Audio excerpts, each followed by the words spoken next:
difficulties on the channel. Looks like we got full signal this time. Let's see if we can get everybody back in here and get this show started. That's some really great topics. There's one. Now we got one.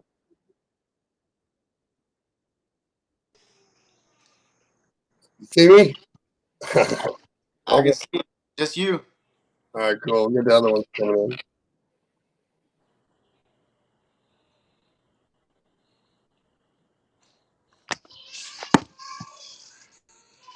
There we go.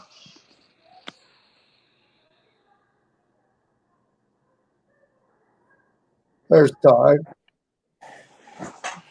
See if we get Ty on here. We can see. My signal's full now. You good? They see all three see each other? I see Money, Penny, and Shaggy. Good. Nice. Now we're doing it. Now we're good. Where's Frank? He had to go out of town, so I asked Corey if he wants to step in as the broker guy. We've never had him on here, and we're always talking about him, so we'll bring on another broker so we get a taste of everything. You know what I mean? Give kind of a little wide view of everything. Car hauling. Whoa. Is that Corey? Yeah, that's Corey. Hey, Corey. Hey, can you Everybody see each other? So Corey, Ty. We're cooking good now. Yay! Now we're all back. Good. Rhonda's talking. We got everyone going. All right. So the topic of this show is let's talk about the stupidness and trucking that's going on. And me and Ty talk about it all the time in consulting. Everybody's talking about it. We're doing training classes all day long. People are falling out. People are coming in. There's 2,000 carriers a day going out of business. There's still 200 carriers a day coming into business.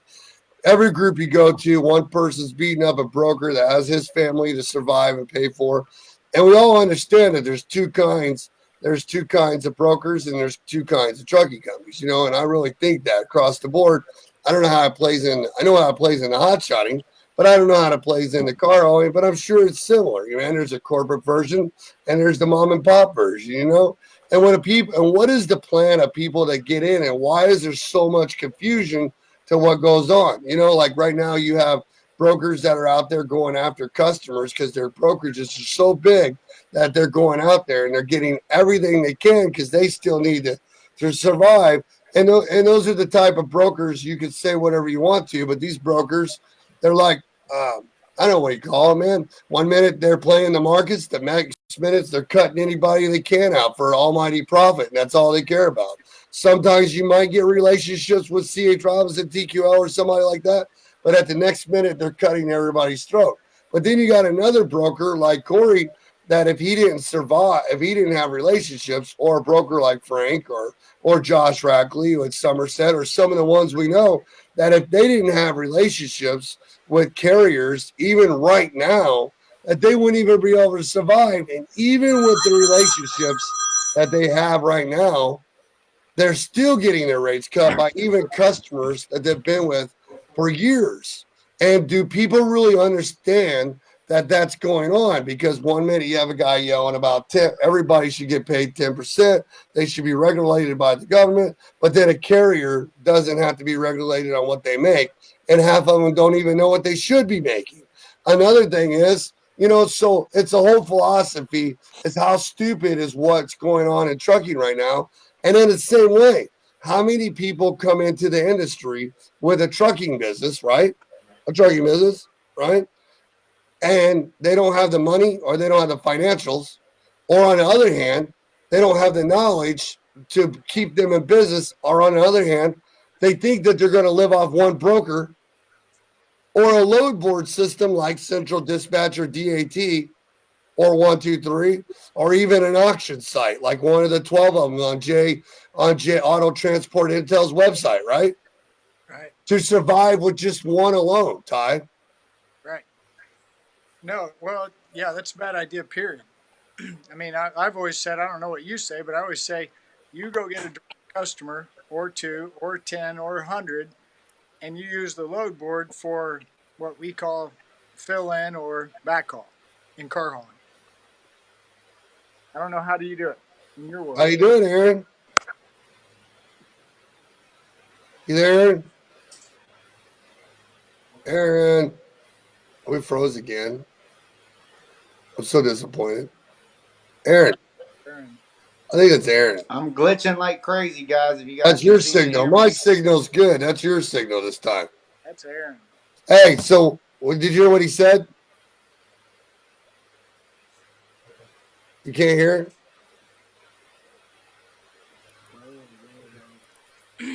Well, anyways, Shaggy, I'm go going to keep going. answer the question. What do you I think? will. I think it's exactly right, man. Because when I started into trucking back in 2008, and I jumped in and had 22 trucks my first year. I met Corey in 2009, and it was freaking nuts, man. You know, if I would have known to go after customers, I would never relied on brokers so much. I was the exact example of what I said. I jumped in, flew by the seat of my pants, and got up to 17, 20 trucks just like you in a matter of time, man. And I didn't do it right, man. I was living off brokers, chasing freight, and it sucked. You know, what do you think about what did you hear what Ty said, Aaron, about you go out and get cars, you get customers, get cars going one way, and you use boards one way to get back, but you rely on customers, not just brokers. Yeah, I didn't hear that, but man, that sounds good to me, man. That's what we've been trying to do for a long time, and we keep trying to do it every day. This will start Monday, correct? Yeah. You know, I just don't understand with all the stuff that's going on in the industry right now, how people are so confused on this, how this process works. Now, that being said, we've never had 60. Well, I don't know what the number is. You know, Ty, how many businesses compared to open or closed are out there right now? No idea. And I don't either. I don't have a clue. my big frustration is nobody knows anything. And you really want to get me fired up. I do want to get you fired up. Let's go, Ty. Let's Come go. on. I'm not going to shut you down. I want to know when this started. When was the first day I conceded to give you 7 days of my life? I'll stay home. What was that day? Yeah, And that's then crazy. how many days was it after 7 that you told me make it 14? And then how many days was it after 7 and 14 that you told me 30? So I'm really confused right now. I don't even know if I can come out of my house, let alone talk about business. I got a problem. Well, we should have put our mask on for this show because you are kind of close to him and he is kind of close to you. Hey, real quick, while we're waiting, we got a question for you, Ty. It says car hauling. What type of insurance is needed for brokers and carriers?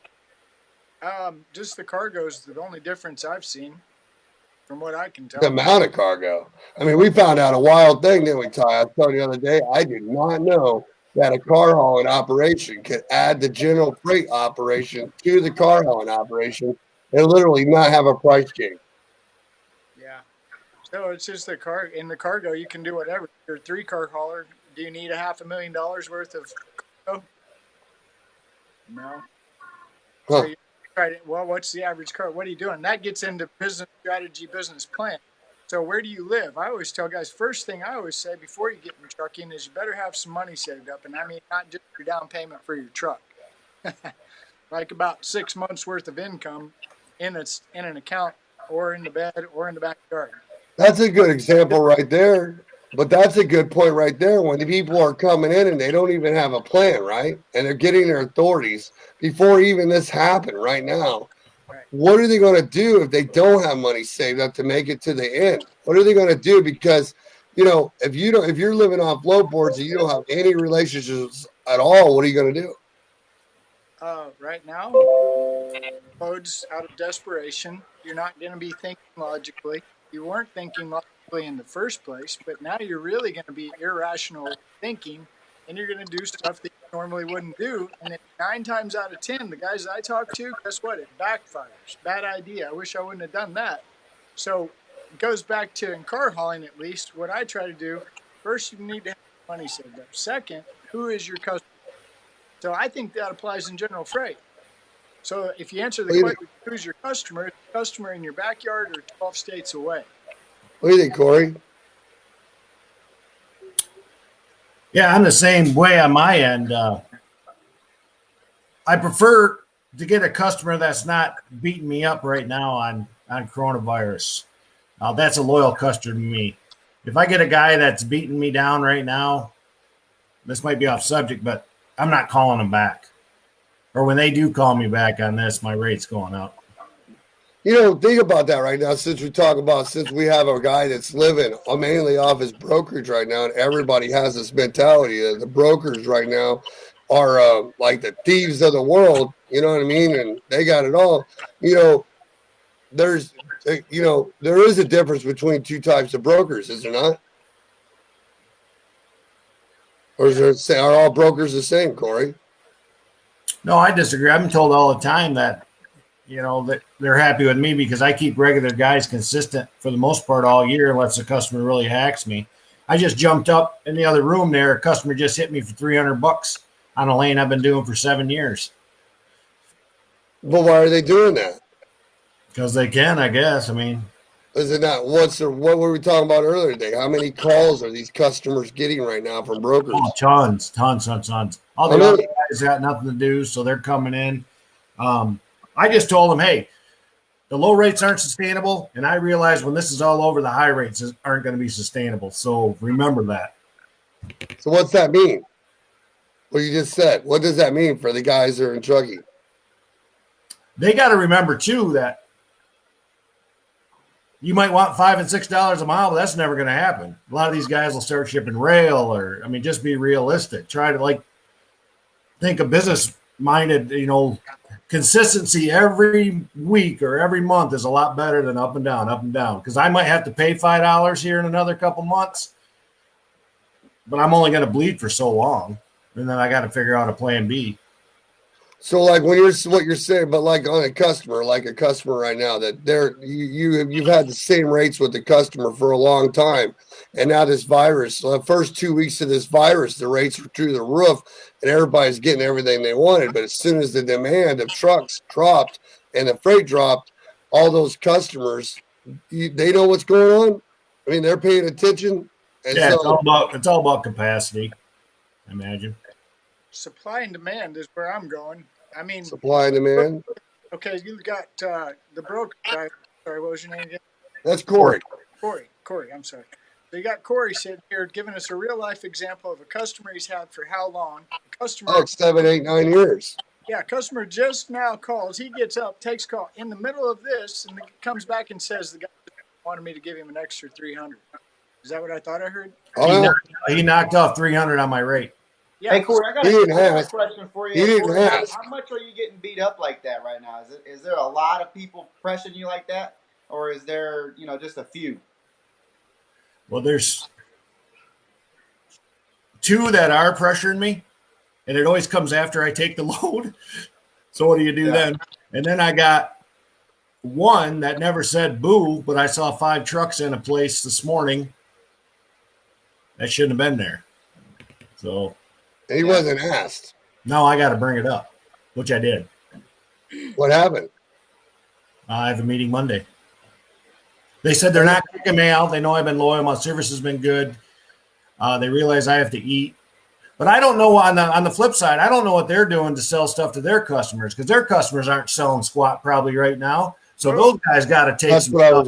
They might be dropping their pants to sell their product because they got to feed their people. So I'm not mad. I'm not complaining. It's just a crap situation. Yeah, but then it goes back to the education of all these people that are getting into the fucking trucking industry to have their fucking authority, to have the privilege to run their trucks down the road. And they're on all these Facebook groups talking about cheap freight or cheap this, cheap that. But I don't know. Your life is what you make it. If you don't like your life, then do something to change it. Don't bitch about it. Yeah, well, and that's great because did you guys see the guy? I saw the car hauler groups, this guy, and I think he's a freight guy.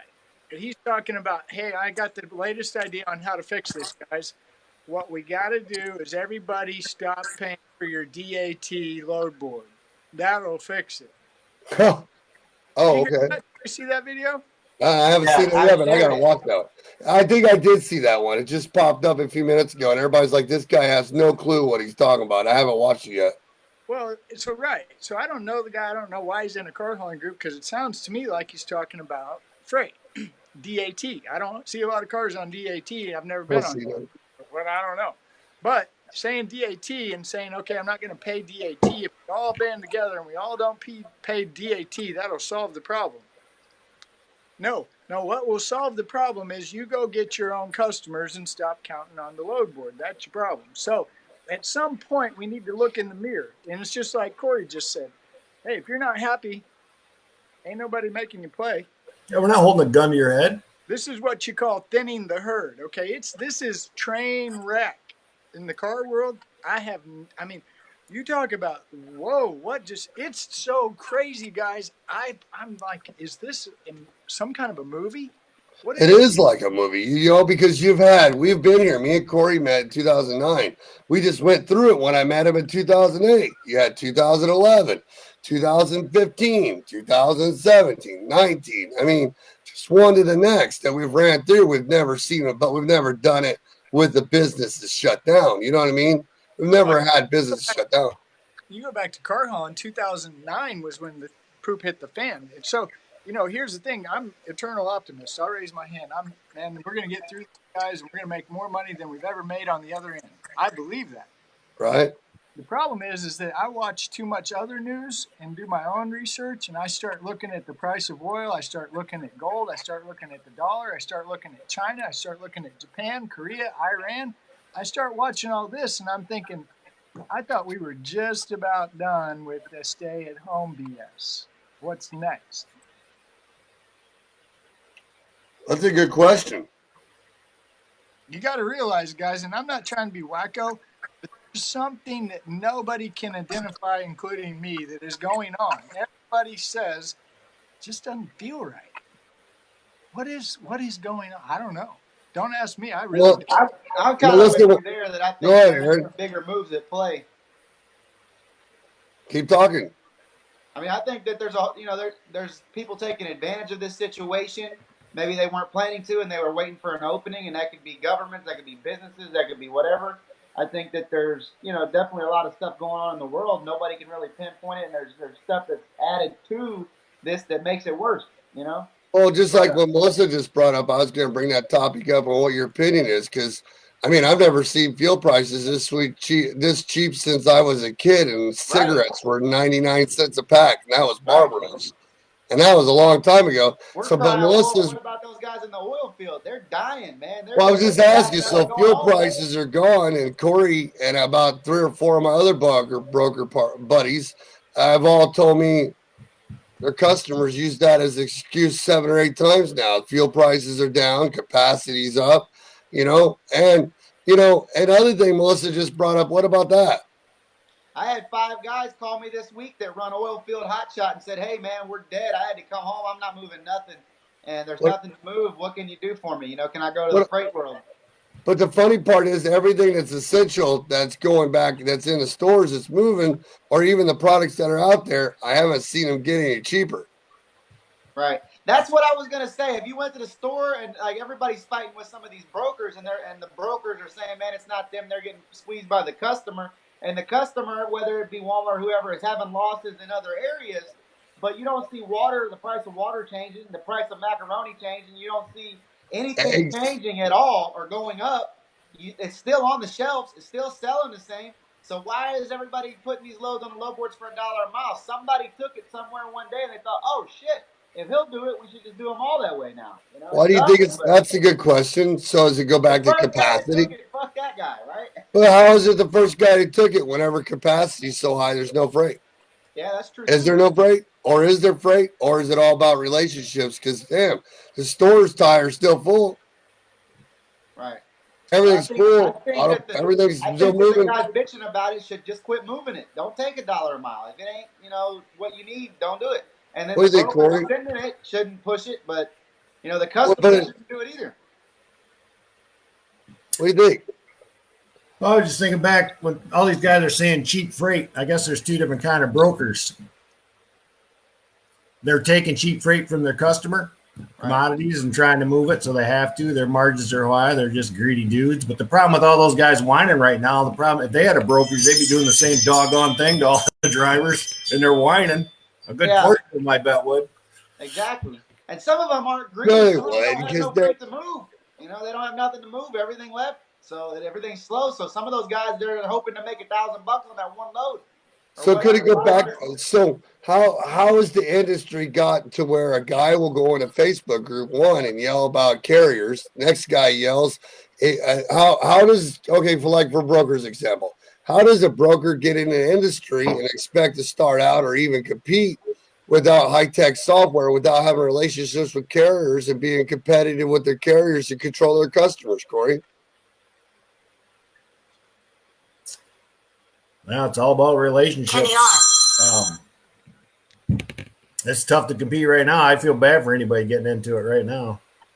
Well, here's the myth, though. You talk about relationships again. I seen 3 brokers make comments, smart ass comments to drivers that were complaining about the rates of this 10% thing that's going around because they don't have a clue what they're talking about, anyways, on making everybody pay 10%. But, you know, I was just talking about these new brokers. What is the difference of 30 or 40, 50, 100, 200 carriers joining together and one guy getting a brokerage, but they all work together and they only get the one brokerage just so they can all pay each other legally and going directly into a customer and competing for 30 or 40, 50 loads for that all that customer has is that amount of loads and they cover it all, or a broker going in and using 30 carriers and covering those loads themselves.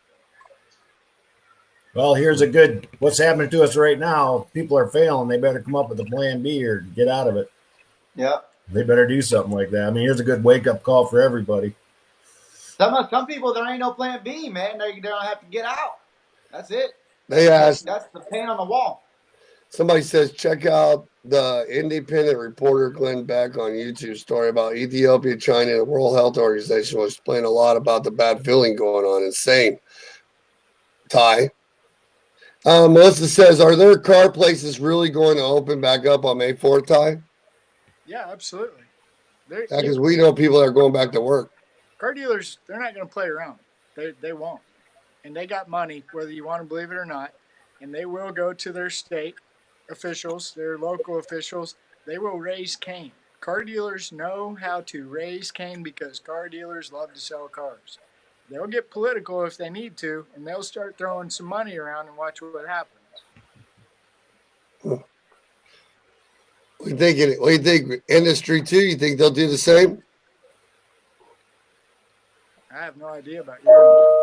What do you think, Frank? What do you think, Corey? You think the industry, the freight side, will put up with it before long, or they'll just shut their door, put their tail in their ass, and keep being told what to do? I don't know. Right now, some of them probably love it because they're getting stuff moved for free. That's the thing. That's the thing right now. Exactly back to Melissa said. Their prices haven't changed. So, who controls the market? Is it the brokers? Is it the carriers? Or is it the customers? Go ahead. I'm going with customer. What do you think, Aaron? Yeah, I think customer, because if they ain't got no freight, the truck's just sitting there looking like a truck.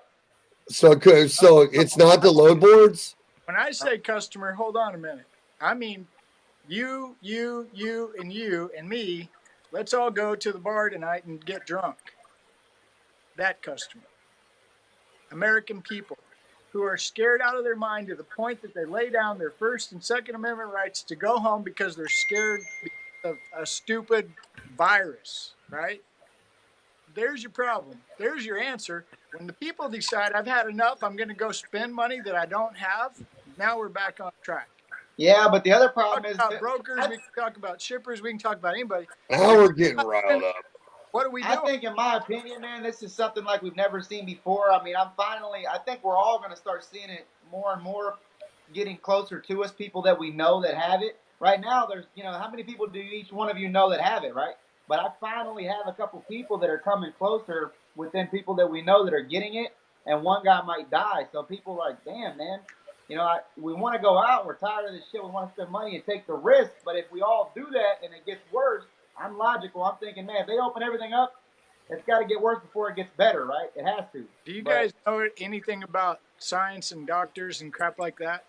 No, not much. But I'm just thinking, if that happens, then people are going to get more scared if they get it. No, I'm not a doctor, but I've listened to a lot of doctors. You want to know one thing they all say?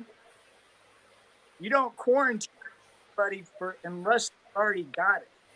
Right. So we're all at home and we don't have it. Now, there's a problem. Some That's of a the people very are good saying on point. there that you let it go and people build up antibodies and all that, and then you get immune to it after a while. I don't know, but it's something we've never dealt with before. It's a Here, crazy new time. You go here, into Walmart or wherever, people all have masks on. We're not used to that. We've never dealt with that, ever here in America. let me tell you. Walmart, an example. Did you know Walmart announced this morning that not only do you have to wait in assembly line to go into Walmart, now they're having directed aisles where you have to go Yeah, down they're doing one that aisle here. They one already way, got to go in the and you aisle a can't. certain way and come out. I mean, what the fuck? It's Whoa. crazy. Whoa. Did anybody? And back up a minute. Go back. What did they say China unleashed 4 of in the last 2,000 that were as deadly or the same as this? We just don't have a cure. In the last since 2000, 4 of them.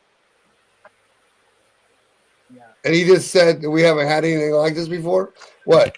All the rest of them we had a cure for right when it happened and it came in. Go ahead, Ty. Spit it out there. You got the riled subject going. Well, I mean, really, we're all trying to figure out. I know. I want to know. That's why we're here. All right, because somebody forgot that people move up. We always say we move them. I think we can look right now and clearly we're not doing anything, and we're sitting here on a live show talking about this and that. Just a little bit of everything. We're But conversating. the problem is I'm not out spending money, or you. And I Anybody? haven't spent no money. I haven't put a tank of gas in my truck in like 6 weeks. Right. So why? Why I'm have still going out and doing some things. I would do as much as they would let me do. I can't go out to eat and stuff, but I'm still doing a lot. Robert Terrell says, how are you going to stop something if no one builds their immune system into something to make it stop? Right? Pretty much. I agree How are with you that, being, but I don't know. how are I'm you no being told to doctor. go down and fall on your knees on something that's out there? exactly? But I'm back to the cheap freight part. No, Did no. the cheap, Hold on. okay, go ahead. You can't talk about the virus or the economy without talking or at least acknowledging we're a bunch of stupid, worthless of craps right now because we fell for it. Time to wake up. Okay, go ahead. No, I agree. I don't get it, man. I was hoping Frank was going to be on here because he was going to get me all riled up. Man, I got one for you. The beaches, man, in Florida. I'm in South Florida, man. The beaches are closed. You can't go to the beach. They'll give you a $5,000 fine. But yet they say heat and humidity kills the virus. Why don't you And salt? What kind of shit? That don't make no sense at all. get in your car, in your truck, go to the beach, and carry the Constitution with you, and now fight on. Yeah, I did. I went to the beach, and they're all. I mean, I live like 15 minutes from the beach, but all the public beaches are blocked off, and there's cops and security everywhere. Public. I'm going to the beaches in Arizona. They're open on Facebook. I've seen pictures. No, I'm serious, man. You try to go to the beach, they're all shut down. There's boats patrolling. There's guys out, bike cops and stuff. You can still go down by there, and there's people fishing and stuff because there's nothing against that. But there's people out there boating. You can boat, I guess, if you have a boat. I've only But known you one can't be person on the get beach. I've only known one person get coronavirus so far, unless I see it on Facebook, and that's Michael Collier's wife. You know what I mean? Yeah, That's pretty much it so far. that's my I've point. had some messages come from drivers saying they know people and stuff. So maybe it's bad. My opinion on it is I mean, we don't even know half the shit that happens out there. We just hear the stories from our buddy that were in military, ex-politicians, government people that tell us the fucked up the shit they did whenever they're in different places and stories when they're drinking or whatever. So we don't know half the stuff that actually happens out there. So I just don't understand. What I don't understand is how we could have all those protests just a few while back where everybody stood up for one thing, and now our whole dignity gets taken away over a virus that's out there that could be bad or could not. All I know is there's only a few thousands of people have already got hurt. A lot of people got sick, but we all stopped in a matter of minutes and let everything get shut down like this. Like everybody's losing stuff. It's all going bye. Businesses are being jumped. But we had a comment on there about cheap freight. I'd like to get back to the cheap freight part too. How is the classification if you're uneducated on business and you don't know how to get customers? Like, what is the classification of cheap freight when a market's like it is? I think cheap freight is what's cheap to you. One guy might have a paid off truck and trailer, and he's comfortable doing whatever he's got to do to feed his family, or maybe he's parked at home, whatever. And another guy might have a $2,000 a month truck payment, high trailer rental or whatever, high insurance because he's new. You know, there's so many different examples, and there's so many different varieties to that. What's cheap to that guy? You know, it's all about his. But I see this thing like she puts in it where everybody's signing a petition to go have the government regulate something to get more fucking involved in our business to regulate fucking cheap freight.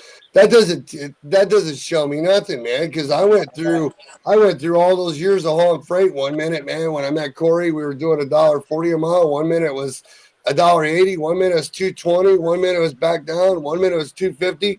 And as long as we were making what we need to do what we had to do on a level and kept adding more customers and getting more brokers that had the freight that we need and making those 30, 40 phone calls a day, even when our trucks were covered, we were surviving.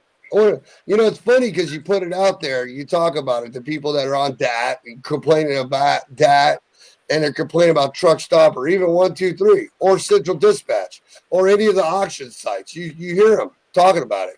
Cheap cars, cheap freight, cheap this, cheap hotshot loads, cheap expedited loads. Brokers are keeping it, customers are keeping it.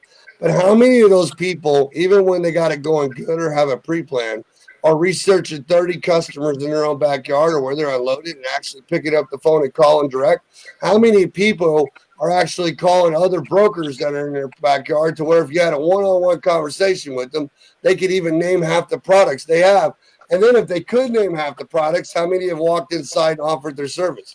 Right. I think one of the big things, man, is that cheap freight has been on those boards forever. But I'm not talking about the boards. You just got sidetracked. How many people have done it, including yourself? I was just busting your chops about it the other day. You got all those trucks, and you're moving on all the new. You're bringing on all those new semis now to diversify your company, like you should. Right. And you're asking about the board. Where's the freight? How many calls have you made? Yeah, not many. But why don't we fucking do it? Ty talks about it every car hauling time he talks to somebody, a lot, with his CTS business coaching when he's doing his one-on-ones. How many people actually drop the car off and solicit the dealer? Got one better than that. Go ahead, Corey. Let's say with Corey. How many guys come in the broker, before I go back to Ty, how many guys come in the brokering thinking they're going to rely on the load boards to move their freight when they're new?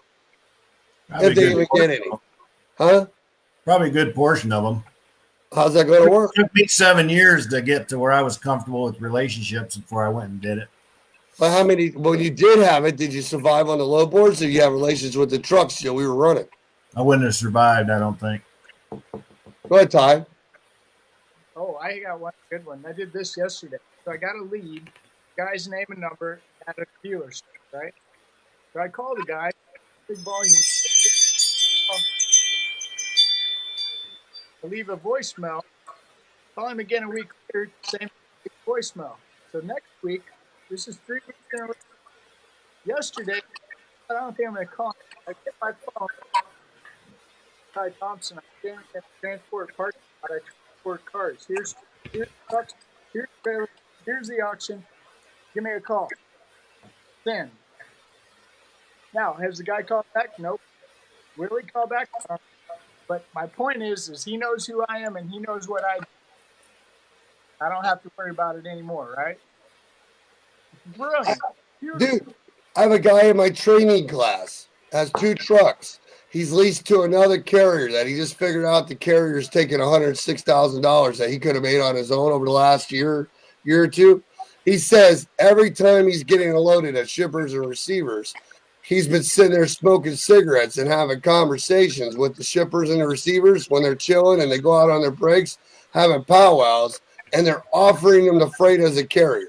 But he's leased on somewhere, so he's never taken the step to do it. I wonder how many people out here yelling right now to actually have their drivers do that stuff for them.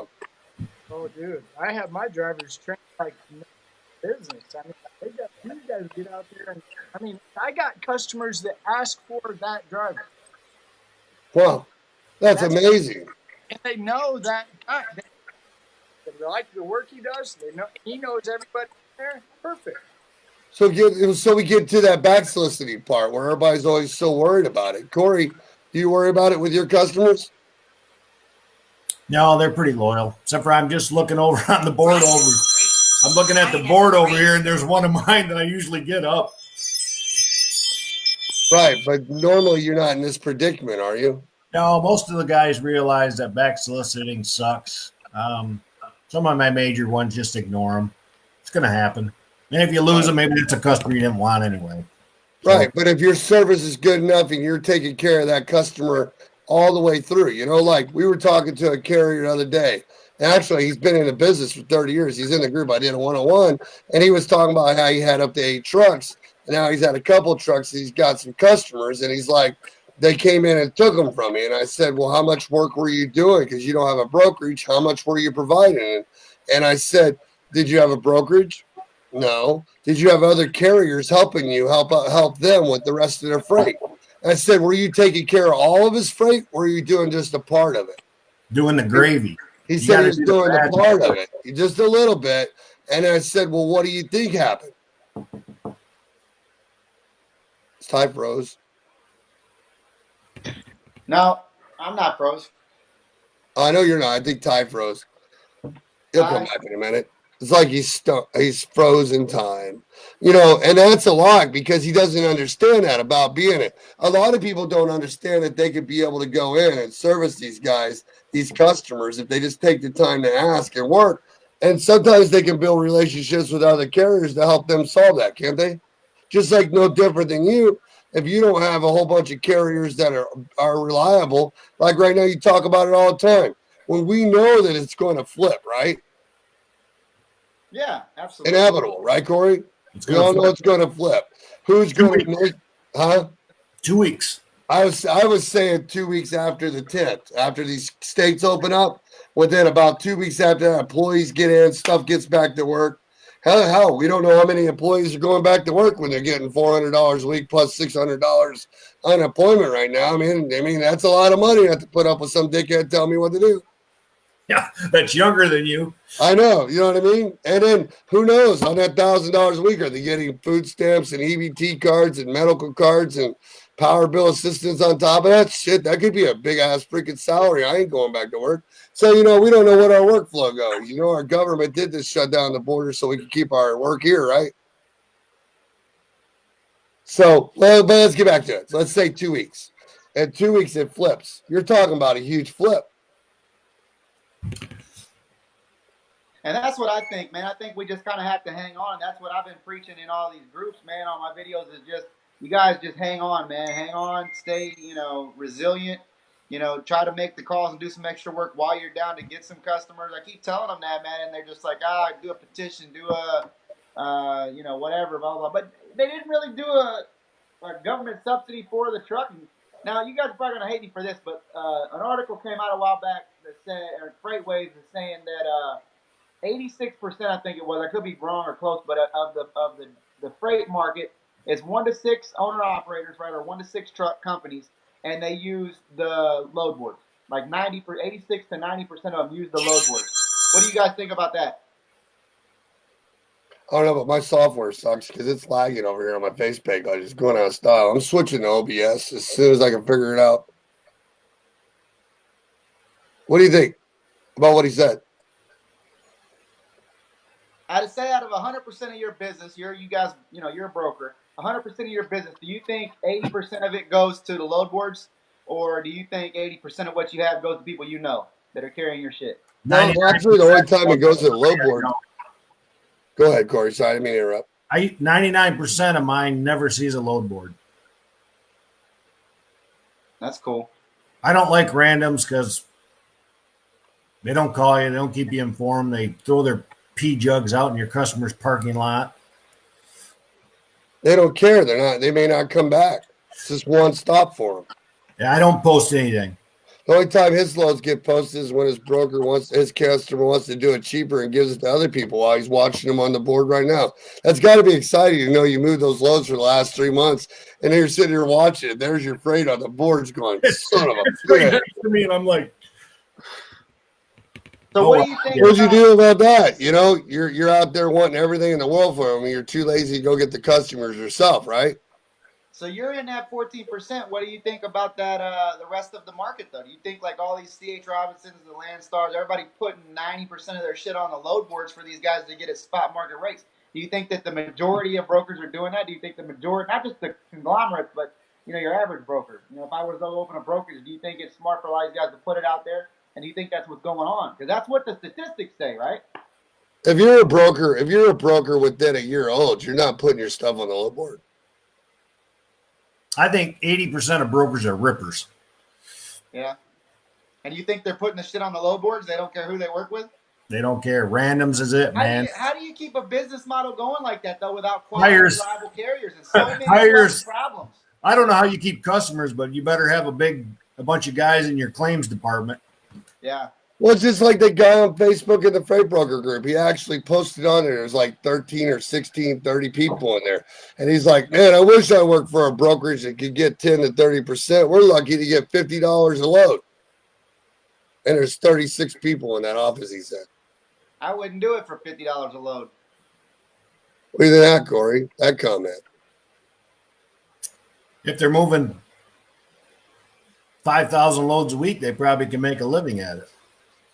Well, we got Melissa said brokers like Corey aren't even on Facebook. No shit. I had to get them to turn on the Facebook just to be a part of the group. They're too busy working. The brokers that are moving freight, they're servicing customers and stuff, aren't doing training classes. They're not talking about it live on Facebook meetings. Corey might not really follow it, Shaggy. You probably do, but I got one for you. These fucking rates that DAT publishes and all these places, these publications post about the averages right now. They say, they got all this fancy technology and they're see. There's a comment for you. On all the boards is $1 a mile. So how the hell? There's very few that you got to get early in the morning that are more than that. So where the hell are they getting their rates? $1.70, whatever. Where the hell is that coming from? Where are they getting that from? Here's a good one for you. So he says, here's a carrier. He said, get a real carrier on the line. So as a carrier, brokers, shippers are crisis. We're in crisis. So brokers and shippers shouldn't even get their wrench. So brokers and shippers can't be in business because only carriers have to. He says, get a real carrier on the line. Oh, only real carriers have to make money. Here you go. So when the market flips and they're getting $5 a mile, they don't say a fucking word. But whenever everything else turns around, everybody comes right back down to the trucking company, right? Yeah, but it's freight. Huh? He said it's a crisis. Brokers and shippers shouldn't enrich themselves. I think that the big customers are doing it. Some of the other customers are still moving the shit the same. But is it everybody or one? Is he right? Is it everyone or is it everybody? Is every customer enriching themselves? Every broker making it out there? Hell, what about all the brokers that are out there that lost their customers? Yeah, right, exactly. And so now you have a market. You have a market of a ton of trucks, a ton of customer brokers that lost their brokers that are calling Corey's customer right now at hundreds a day, dropping the rates by a lot. What was that one load? It was dropped from 2,500 to 14. 2,500 to 1,400 bucks. So what are they supposed to do? They're not allowed to survive either, so they can't go compete. Is it their fault that I don't want the guy that'll pull it for that rate. I really don't. Yeah, screw that. He doesn't even have tires on his truck. No. So those guys can't survive either when a market's so dead. I mean, what about all the car hauling guys? You could say the car hauling dealerships are still making money doing whatever. The car hauling guys, they don't even have a choice to really shift. What if they can't shift and their trucks won't allow them? How many guys in the car hauling industry? I don't know, man. Down here, they're like almost giving cars away. 0 interest for almost the total thing in a loan. Down payment assistance. Taking all kinds of trades. So they're still doing everything they can to sell cars. And they're selling them, man, because I have a dealership. I go to the auction. They're selling the shit out of them. And I live by Naples where Hertz corporate place is, man. They park a gazillion cars. I mean, they have the Hertz Arena here, which is like the big sports arena or whatever. And they must have, I don't even know, man. It's got to be in the thousands of cars parked over there. There's nobody. That's the problem right there. You could blame this guy's still blaming, and he's blaming it on FMCSA. And I'm with everybody. I'm not going to pick one topic. It could be I've been here a long time. It could be you could say it's FMC. Say enjoy. I'm here. I'm going with Rig Rider right here. Boom. I'm going with Rig Rider. This is it. Look at that.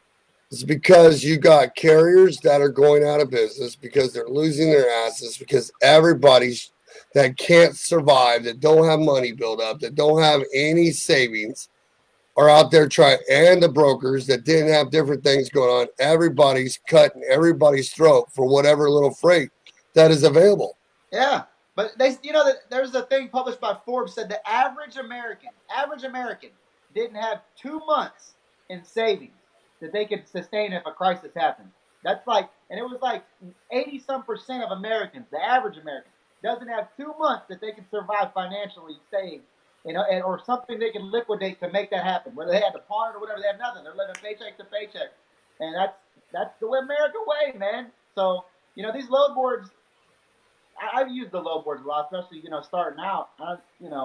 It is what it is, but there's only been a marginal amount of half-ass decent stuff on there anyway, and it's gone. Poof. And There's a huge shit sandwich happening. And Rig Rider says, or I guess he called it Rick. And it is. It goes back to, and I'm agreeing with these guys. I'm agreeing with these guys. Really, what do you guys think of that? It sucks. There's going to be some guys fall by the wayside, and what do you think of that, Corey? I'm not going to say everybody's weak. Because like him, right? If he's in this industry, I saw somebody else say that you can be careful because you could be the weak one. You never know, man. There's always somebody stouter that's got more money that can sustain. So saying a statement like that, you might be on the weak side of the list, brother. But it's true and it's sad. What about the education in the industry? What do you guys think about that? Let's talk about that. So not the school system, but the education on how the industry really works and how uneducated people are from when they're starting these trucking companies and all the stuff with everybody wanting to be a broker. I mean, oh my God, there's 40 of them a day. 40 a day, new ones. Yeah, what do you think about the education? Needed. Big time. What do you think, Corey? You deal with the guys calling you on the phones? I don't know. I think I did it right. Maybe I did it too long, but I put a lot of years in to make sure I knew it right before I went into it. Did you make mistakes in the beginning, though? Oh, God, bled. I'll tell you the number one mistake they all do is they take commodities or they take stuff from customers that are like lumber or all that crap where they put it out to 30 brokers a day and they're wasting their time. It's not easy. It's not easy because you go back to it's all sales, right? You got a salesman that works for a company. He's selling his crap. He's going to sell it cheap to get the customer, right? Because he wants to sell and get his commission. Then it goes up to the logistics department, or they got to make the crap. Then they got to go up to the logistics department and say, ship it for this margin because we sold it so skinny. And then it goes to the broker to move the crap, and they got to make a margin on something that it was so stupid skinny to begin with. So you got to stay away from that stuff. You got to get something that's worth a little bit in the box. There's margin on it. If you're going after something that's super skinny, man, screw it. You're going to waste your time. I agree with Andy on that one too. And then you want to find a niche that's a little bit different because everyone's got a truck, everybody's got a trailer. You're a commodity now, so what can you do different? Make your customer's job easier, but still got to be competitive because it always comes on. But I'm like Andy and Rick Ryder there, I guess a Rick or whatever. I don't want to do the work. I just want to have a trucking company and go out there and do it. I just want to make money. I don't want to have no niche. Just give me what I want. Just give me the money I want to make and let me drive my truck. I don't want to have to go specialize or get a step deck or specialize in a reefer or go after a certain type of freight and be really good at it. I just want to open my authority and just have you shove that golden spoon in my mouth.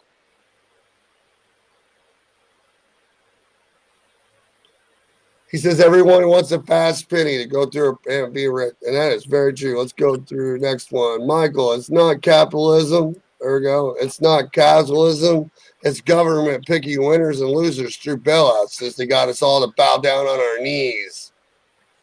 What do you think, Ty? Speak up. He's right. That's all I got to say. Michael's right.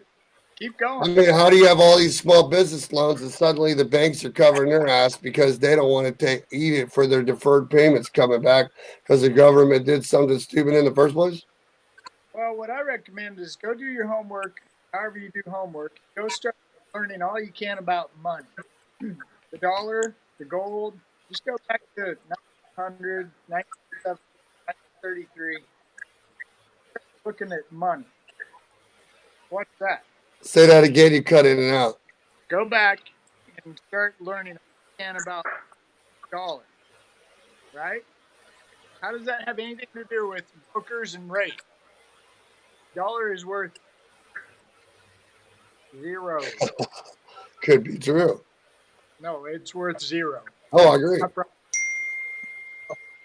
We've you got seriously believe that bullshit? Like, let's fight about who's got the customer. I mean, guys, Hey this Ty, now's are you a yeah, carrier? I was a carrier. I had 20 car haulers, big 20. semis. I don't have any now. Okay. So you Then got I out of it or what? started with a 1 ton and a 3 car hauler in 2000. 7 years later, I had 20 brand new built Stingers, like 9 at a time. Right? 2009 rolled around. I call it the perfect storm. I want to say 2008, 2009. So the cool part is I can remember when what happened the day they decided to Ford, Chrysler, and Chevy, GM decided to stop making cars. Go ahead and hit that yellow button there on your dash. While you're going about 80. Pull that button out while you're running about 80. That's what happened in 2009. I remember. Yeah. Well, in 2009, the repo guys were still doing their job. I would get these weird phone calls at like 7 o'clock at night. Hey, we've got 100 cars sitting on a dealership in Mount Vernon, Missouri, wherever, some podunk Chevy store. We need you there tomorrow morning at 8 o'clock and move every car out before noon. Can you do that, Ty? That's what saved my ass in 2009. Guess what? 2020, nobody's doing that. Nobody's coming and taking anything, right? Not in car world. I don't know So about what do you do now? I see you all over the place at the auctions and stuff are out there. You're just doing this coaching thing? oh, I still do a lot of brokering, don't worry. I Oh, still okay.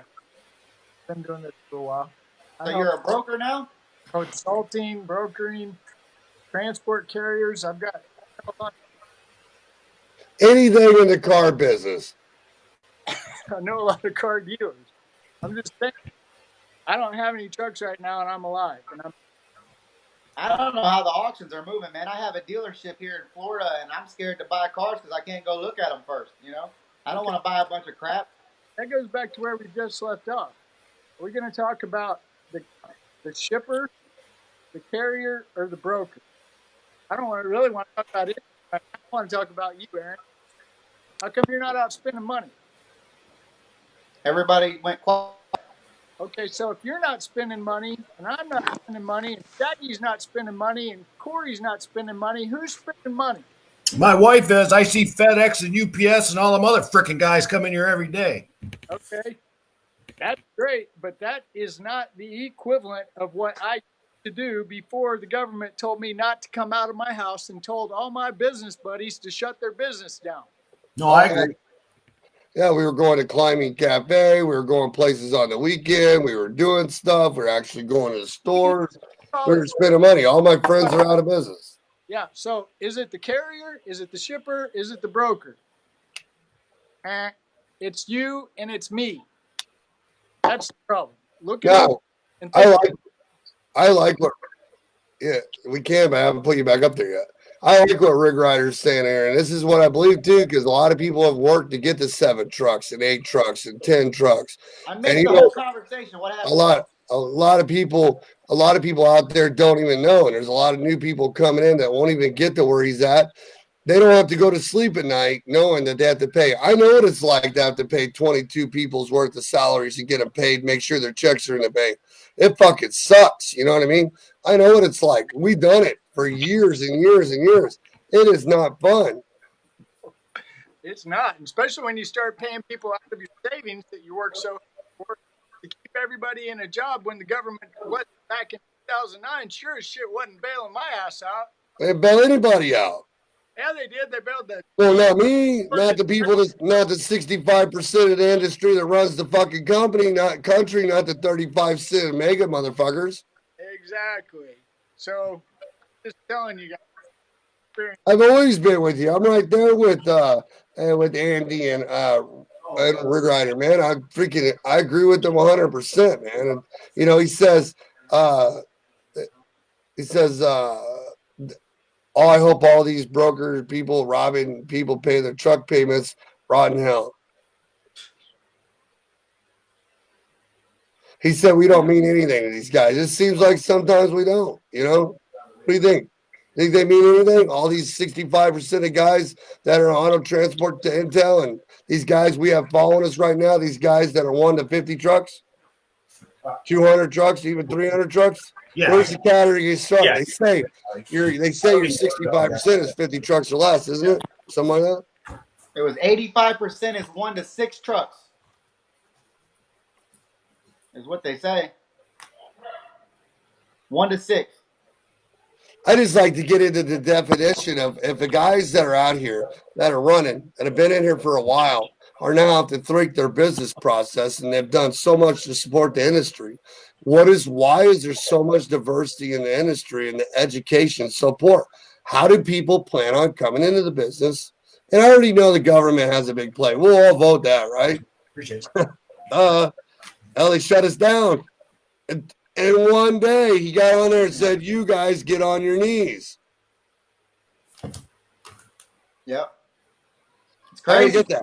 But besides all that, even if the government just shut us down, we still have a problem, a misconception of education. Like Corey said, 80% of brokers out there have became into the market where they all think they can get rich quick on behalf of carriers. You've always said it, Ty. How many times you preach, you tell every carrier in the world, go get customers. Yeah. You won't hear I mean, we talk about it. You tell me. I seen a big guy in one of the bigger groups than mine make a statement that said, everybody's bringing each other down because there's nobody working together. Nobody is working together. This is the most proven fact that nobody is on the same page. They're so fucked up with. It's a war. Everybody's fighting, and it is come out losers. But the problem is too. It's like, but you get a vision before this even happened, where we really know it's true now, right? Before this even happened, there was it drives me nuts when you have a guy that works for a mega broker, right, in a Facebook group with little brokers and little carriers or medium carriers or whatever, right? As I see more mega brokers in the Facebook groups than I really see the bigger carrier executives talking, but I just may not know who they are because I really don't give a fuck. But because I only care about the people I work with, the ones that I grew up with, the ones I was with, the ones 20, 30, 40 trucks, And so I think about it. When I see that guy go out there, and it drives me fucking nuts when I'm not talking about brokers like Corey that are out there doing as much as they can. And most of the guys have been with his carriers have been with him for years. And he's, half the time he's lucky to get 8 to 9%. The only time he is able to make a little more is when the market changes. But what I want to know is how do these mega carriers come on, these mega brokers come on and talk about how are they getting away with coming in when there is so many carriers? Well, I know why it's happening. Why don't the guys just get together, have a whole bunch of carriers, like that guy out in California is doing the co-op. I don't know what the fuck his agenda is, but he's letting owner-operators come on for 49. Is he going to unite the co-op, the 1,000 owner-operators together and have them go after customers to change the broker market? What's his agenda? I'd like to know. You guys seen that? He's bringing on all kinds of owner-operators for $4.95 a month. That's all you pay. You pay your insurance and all that stuff, and he's uniting them together with all kinds of stuff. But it's the thing. When you got bigger brokers that come on, right, and they don't care about the relationships, all they care about the board, and they come into a Facebook and say the reason why we exist is because the carrier's too lazy because he drives down the road. He's too dumb to go and make relationships and walk into the customers, right? and they won't, and they can't handle volume. But as again I say, if you put 30 or 40 one truck or two truck owner operator operations together, and they can legally pay themselves and go into that customer and service them, why do they need the broker, Corey? Nope. They don't. Well, you need a broker because I mean, if you got a bunch of different companies. But why can't one company? Why can't one company do it? I mean, I know there's the law where it's double brokering across from one carrier to the next, but if a carrier can arrange the payments for that customer, why can't he do it himself and service the customer and control H better than the next guy? He can do it. Then why aren't they? They're the ones carrying the weight anyways. Well, I think they're the ones got the hump on their back. We're the ones living in the trucks. We're the ones freaking staying away from our family. We're the ones doing all that stuff. The broker ain't doing shit but going home at night, even though he has to be available 24/7. I don't know. It doesn't matter what business you're in. If things are going okay and you get in a comfort level and you just coast. But it could happen, right? Go, Ty. What do you think? Because I hate it when I see those assholes say that shit. No, you, Ty? Yeah, I do. But okay, let's be nice. Let's look at this. Shaggy and Ty have somehow got into this role where we are trying to educate people. Shaggy will be the first, and I'll be the second to say it's hard. It's not an easy job. Now, are we happy about it? I think I love people, and I want people to succeed. Anything I do to help people succeed, right? So, if I know carriers and I'm pro carrier, and if you really, you would never know. I say, here's the problem: small penis. That's why they don't go talk to car dealers. That's why customers. It's a joke, of course. I don't know the size of the guy's penis. If I'm aware of the carrier, I do. I know that I tell you every day, guys. It's hard for the carrier season to talk. Hi, my name's Scott Thompson. Or whatever. Maybe I go from here. And here's my card. If I could ever be of any assistance to you whatsoever, just give me a call. Thank you. Have a great day. And turn around and walk off. But why is it so hard? But Ryder makes a good point again. When he was 19, a 40-year-old trucker, how to be a trucker, and his response was, "Why the fuck would you want to do that? You're stupid." You know what I mean? It's the industry as a whole has that reputation. Fine, whatever. I'm not going to change. Someday, is Shaggy and I together? One powers activate? Are we going to? You're cutting in and out. Anybody? You have to repeat what you said about the small penis thing because everybody was trying to catch it. And you're cutting in and out. Oh. Your signal's going a little sporadically. It was a really good conversation. Can you repeat that again? Well, I was saying I feel like I know the carrier, and I feel like if you follow me at all, I don't like the carrier because I say things like syndrome. Small penis syndrome. And they're afraid to go talk to somebody for whatever reason. I got a big truck, got it signed up, and it's chrome and chicken lights. I can't talk. Does that mean I'm a carrier? No.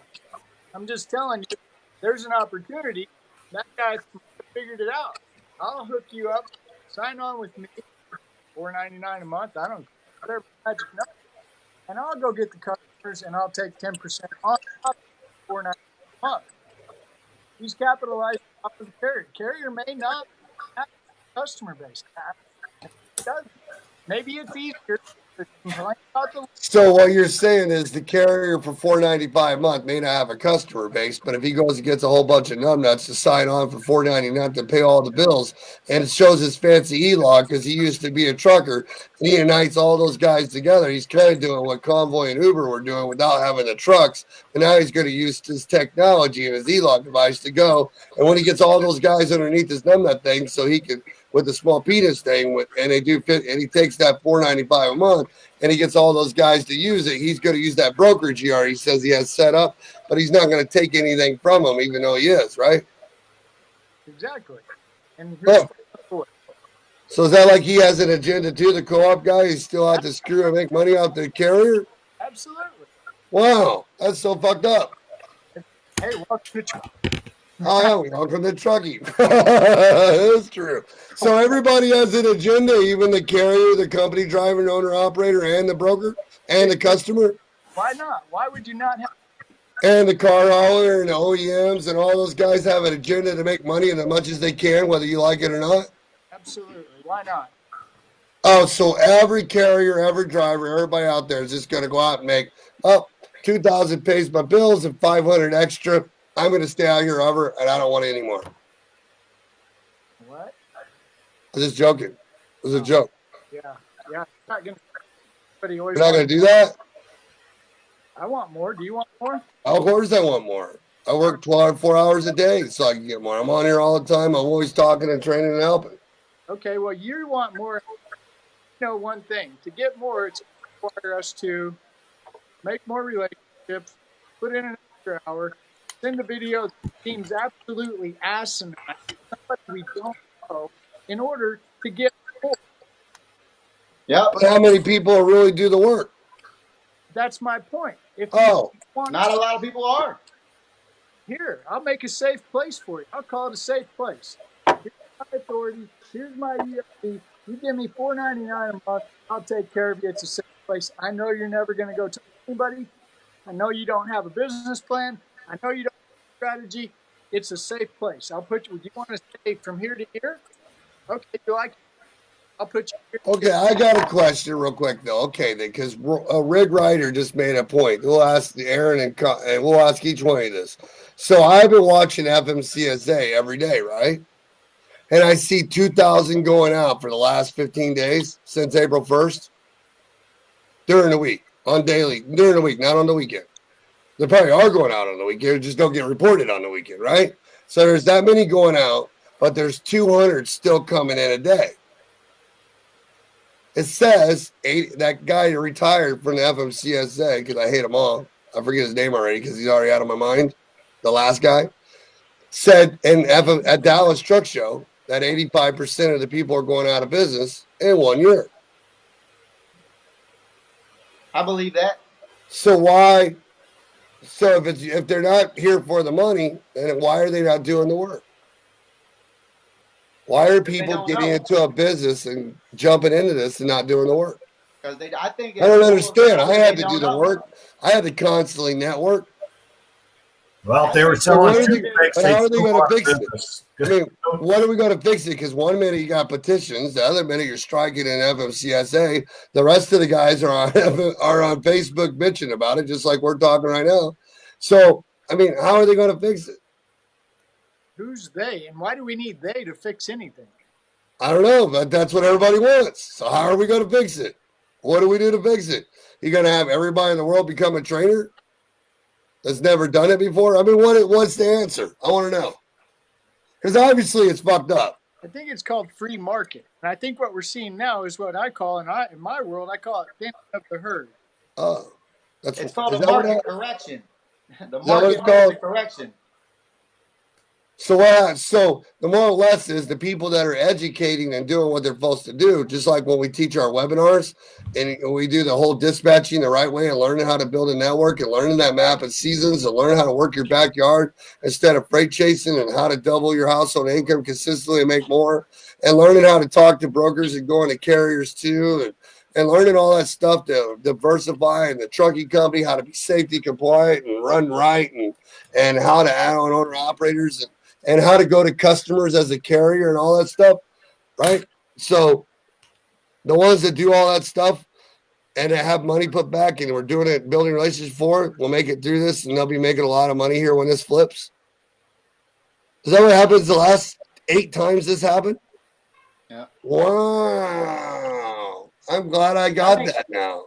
I think we're in a weird time, man. If you go on Instagram, Facebook, anywhere, there's so many people that come in, and there's a huge capacity now, and everybody thinks that you get on the freight market, which is if they don't know anything about trucking at all, they think they get a truck, or they get a CDL, they get a truck, or even a hot shot truck, for instance. That's one of the biggest ones where they come in don't know shit at all, nothing. They don't even come from a trucking background. They come from I like that question. flipping burgers, right?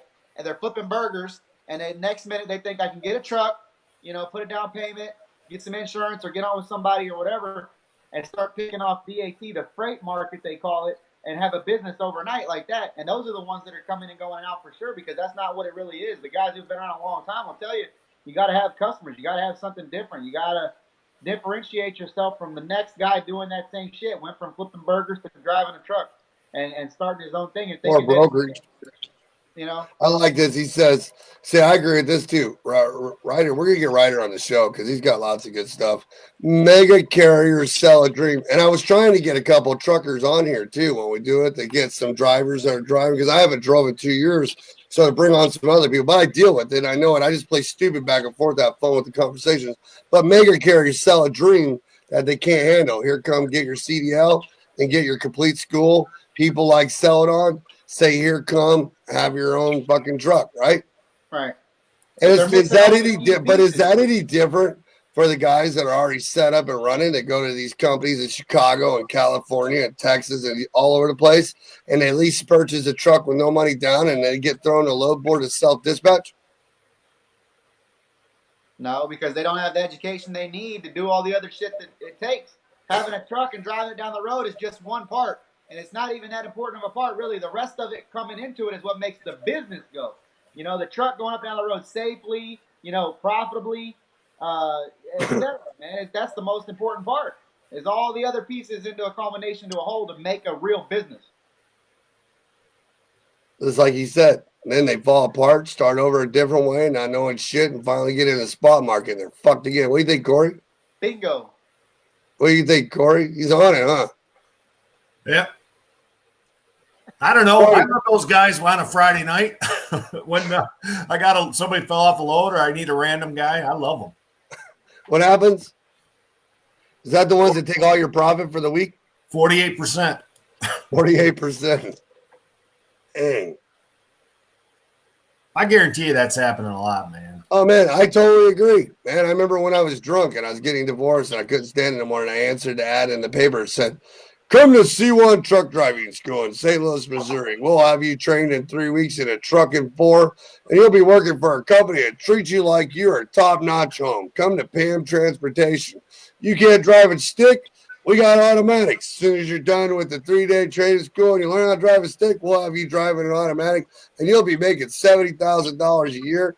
And you'll be out 3-4 weeks at a time to earn 2 days off and have $150 left in your pocket after you take your advances.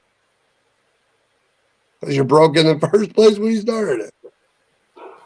That was awesome. Hey man, there's one for you. Actually, I was just because there's so many people talking about the rates and everything. Now I was listening to a guy the other day talking about how they get the fuel advances and then they're doing the quick pay and they're in a scam, right? Same thing with those company drivers doing that Pan Transport or whoever doing that fuel advance shit. They're in some kind of scam. There's so many fucked up scams everywhere. No matter what it is, it's crazy, man. It's crazy. I think about doing trucking, brokering, and dispatching in 3 weeks, man. And then I tell everybody, they're like, can we go do this right away? I'm like, nope, you're going to have about, don't I die? You're going to have like 2 months of homework after that before you can even start. There's so much more involved, and we got so many calls. I can't imagine how we used to do this in 3 days, and like put all that in there. It's fucking overload, man. It's like now we're doing 16 hours in like 4 days. I've been telling you to do this with your car owner. Oh yeah, it's beautiful and it's a great idea. Is that I'm really honestly not that motivated right now, and I don't know why. But the people that do get a hold of me, the one-on-one is incredibly intense. It established as a relationship. I mean, we go back. I know you hear you say this all the time, Shaggy. How many guys have you? Yeah, old Jeff, 3 years ago, got him up, got him still going. Shaggy, I know that you can have 5 guys that you've trained, that you've coached, that you've invested, that are running to. I'm one. I have a lot. I get calls all the time. I have a bunch. People don't know, but you got to remember, I've been doing this back since 2010, where I started helping people. So it's a I found long this time. crazy fucking guy on YouTube years ago, man. He was just like, oh shit. Yeah, And here we are. We're several years later, we beat the statistics. We're still going so far. This fucking virus could take us out. I don't know, but we're still rolling. Yeah, well, when I'm at Shaggy and I send people to Shaggy, I say, here's the thing. This guy's a genius, but he talks super fast and you better hang on. Be sitting down ready because he will blow your mind. Well, how can you not whenever you've done so much different things in the business, stuff like that, you know? And you work with so many carriers. Hell, I met that ugly fucker over there back in 2009 when he tried to give me a load and he gave me more money than I asked for. Yeah. But 2009, Corey. you know, again, I don't know what the answer is. I know YouTube doesn't help. I know, you know, I'll throw one even better at you in the car hauling world. You want to know what's really car haulers? Get this. I've watched it. Okay, so this pretend I'm Joe Dirt. I watched a YouTube video. A guy's got a 1-ton. He's sitting in the driver's seat with a FedEx envelope, dumping $100 bills, right? So I'm decided I got a bad credit score. I got $1,000. I go to my local Ford guy and I get into a $100,000 Ford Platinum King Range edition. Now I can go to work. That's dangerous. Yeah. It happens. And so it happens every day, and there's tons of people selling that narrative. And that's why I don't get. I'm not in hot shotting like that. But Aaron, and he's got like 18 million competitors talking about how great that shit is. Yeah. Right. So this is dangerous. Okay, so how did we get to where we are? It's called a I did that 4 times, by the way. What How- he just said, go down to the truck, buy the fully loaded one, all that. I did it 4 times. Yeah. How'd that work out for you? Not very well. I got rid of them all. Well, I still got one left, but I'm getting rid of them. Exactly. So what I'm saying is, here's the problem. It's called credit. Car dealers selling cars to people that shouldn't have cars. And it turns into this snowball effect. Our economy, guys, sorry how much you may pay. Our economy is in really, really bad shape. Really. Really? Really. Whoa. Really. I can't Holy tell. moly. You think credit had anything to do with it? Our national debt, our personal debt had anything to do with where we're at financially? Maybe.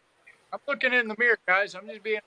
I'm not rocks. You know, why don't those guys go buy semis instead of the dualies, the big expensive dualies, man? Why don't they buy semis? Because you can get them for about good use semi about the same fucking price, and you have less headaches. You can get a hold of more customers. Your truck's gonna run longer and not break down, and it'll depreciate less than that truck will when you put the miles on it. Why do they do it? Because if this doesn't work out, Moneypenny, I can drive the truck. That's what they think. They think they can afford $1,400, $1,200, $1,500 a month. You know, to drive it at home and grocery get it. I'll just try this out, and if it doesn't Corey, work, we'll just hang out over here and let these guys battle out. Go ahead. Keep going. You guys are doing great, man. Because I hate Carl, and I hate hot shotting. So go ahead. Keep talking about it. Why do they do it? Why do they buy those trucks? I want to make money. I want to F the man. I don't like my boss. I got crappy $1,000, and the Ford guy will put me in a truck because I see them all the time running up and down the road, and they've always got cars on them. Shaggy. Oh wow, man! No, What they about always have cars. I've got a ton of them, man, and we don't run many cars. We do like the Mercedes Sprinter vans. But he's talking on the car side, not the Dorf side over there where you're at. Yeah, I've done a lot of cars. I hate cars. What about Enterprise? That always works good for me too. I should do that and get in a car on. I'd get me one of those trucks over there too. You think about doing it next week? That's a real good one. Do that one. If you can get out of that one twice, wow. Hey, guys too. That's real bad. Where's that guy at over there? Where's that guy? I don't know. Which way did I go? Yeah, been there, done that. There's an Enterprise guy. I got to wrap it up. I got a couple appointments. What time is it anyway? You got 4:30. We've been on here a long time. All right. Thanks, Shaggy. Nice. Got anything to tell him? A word, wise wisdom, and who you are? Come on, man. Tell him. Ty Thompson, CTS Business Car Hauler.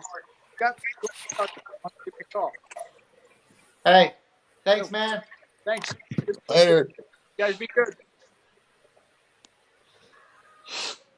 He's a trip, ain't he? Freaking car haulers, man. I don't know why they let those guys on here. Huh? Seems like a cool guy. He is a cool dude, you know? So what do you think about this on the educating? Battle of the fittest to the end? Government's going to bail us out getting the loans, bring the government into the business? That shit dried up, man. It ain't even there no more, they say.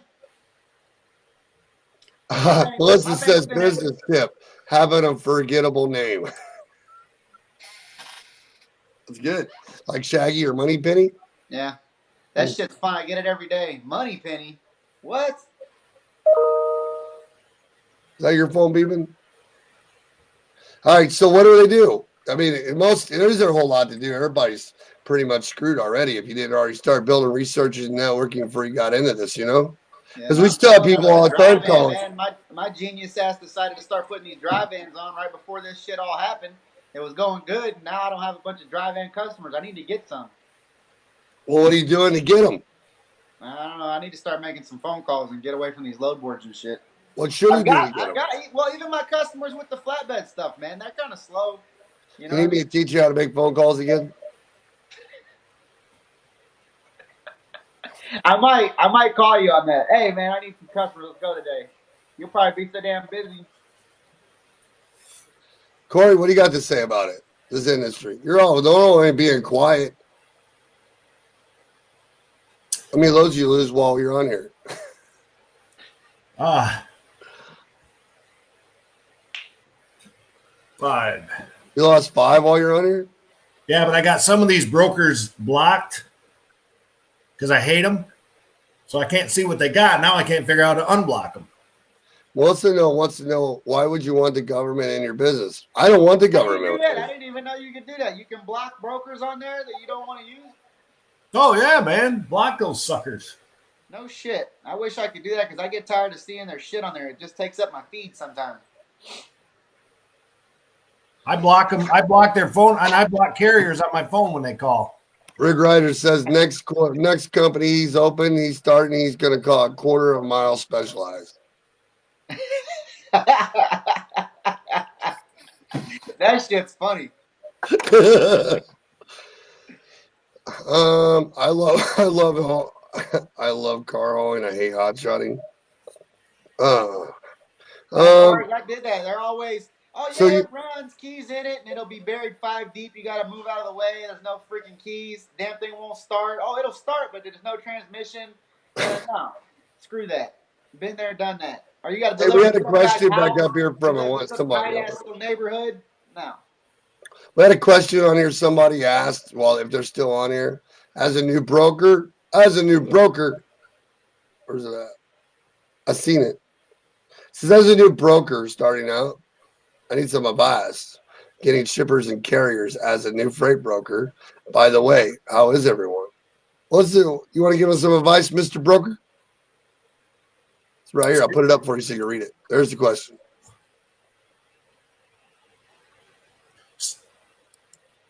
It's all about sales. You're a sales and marketing firm at that point when you're a broker because you're not an asset. But just stay away from commodities. Go after something that's a little bit different than the next guy's doing, because anybody can back up to a dock and throw some crap on the back of your truck. So get something that's a little bit different than the next guy's doing. Like, what do you mean? I don't know, multi-stop stuff.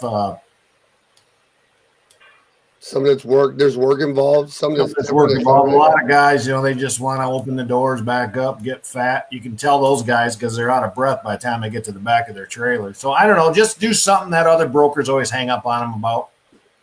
Like, what is the value of freight important?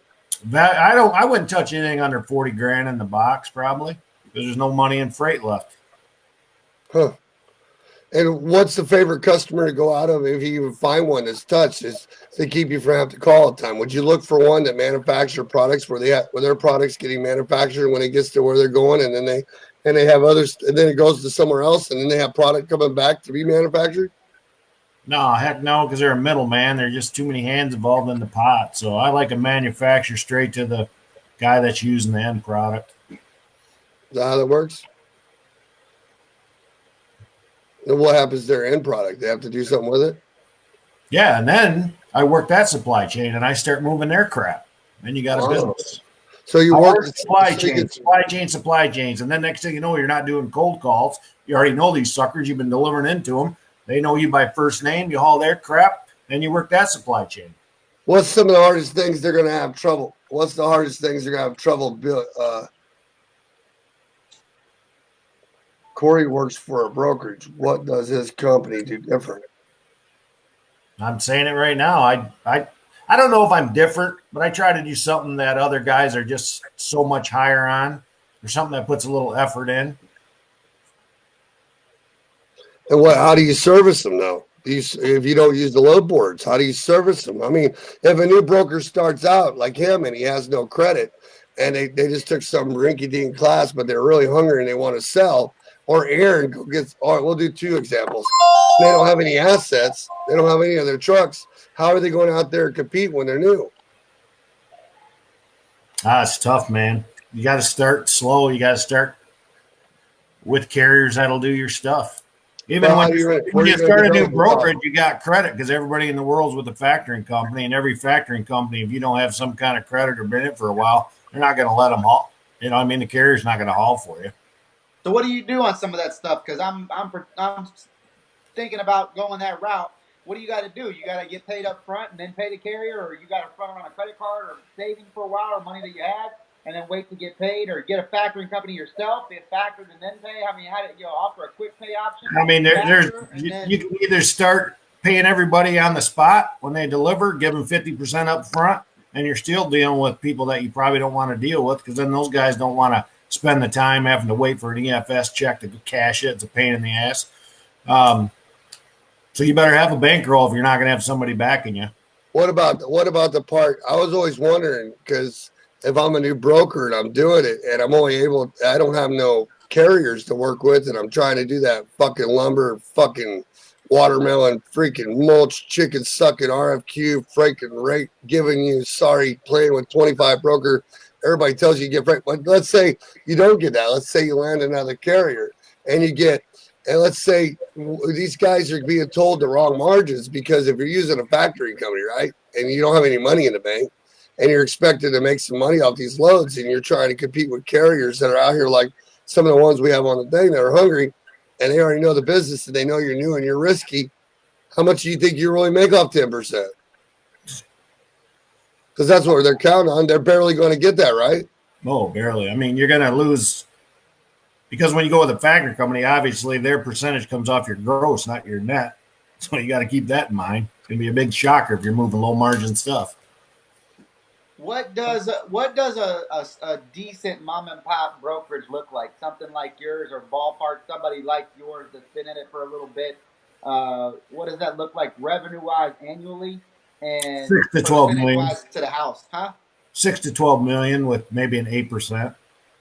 So 6 to 12 million on 8% with X amount of overhead. You're doing, what is that? That's 80 grand on 100, right? No, it's 8 grand on 100. So 80 on a million. So, a couple. But he's not. About a quarter million. But he's not telling you about all the fun stuff that happens that we don't have a couple hours to tell you, that knocks that numbers down by half. Half? Damn. Man, there's some crazy crap that can happen to you. You don't even think of it. They don't teach that in broker training school. Or everything. Everything. How much? You don't do your due diligence and don't do a credit check on a guy. 10 grand gone. Yeah. You get busy, and you're like, oh crap, I'll take the risk. And paperwork not getting done right because you're a one-man show trying to keep track of everything. And what, they don't pay because they never got the paperwork or whatever? Oh yeah, man. If you don't turn your paperwork in correct to your customer, you're never getting your money. Don't get me wrong, there's a reward, but it takes a lot of effort. Supply and chain branching off customers. Does that sound right, Corey? I do my whole business, supply chain. I don't do a lot of cold calling. I probably should, but once I get one customer, I work all that supply chain. I work that supply chain. Next thing you know, you got a business.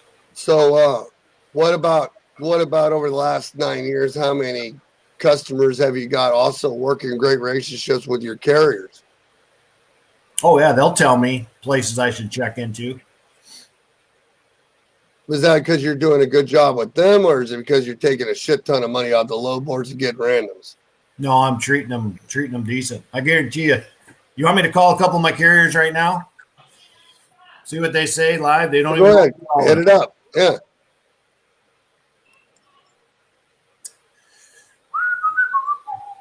These guys got a few hundred trucks. Damn. That's a nice size carrier, man. This guy here, he's, I don't know, 40 or 50. I don't know. Can you hear that? Yeah, we hear it.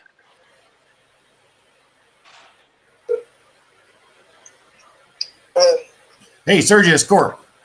Hey, buddy. Hey, I just got a question to ask. I'm just taking some notes here. What brokers are you using out of Michigan now that are really helping you out? Is there a lot, or who's one of your favorite?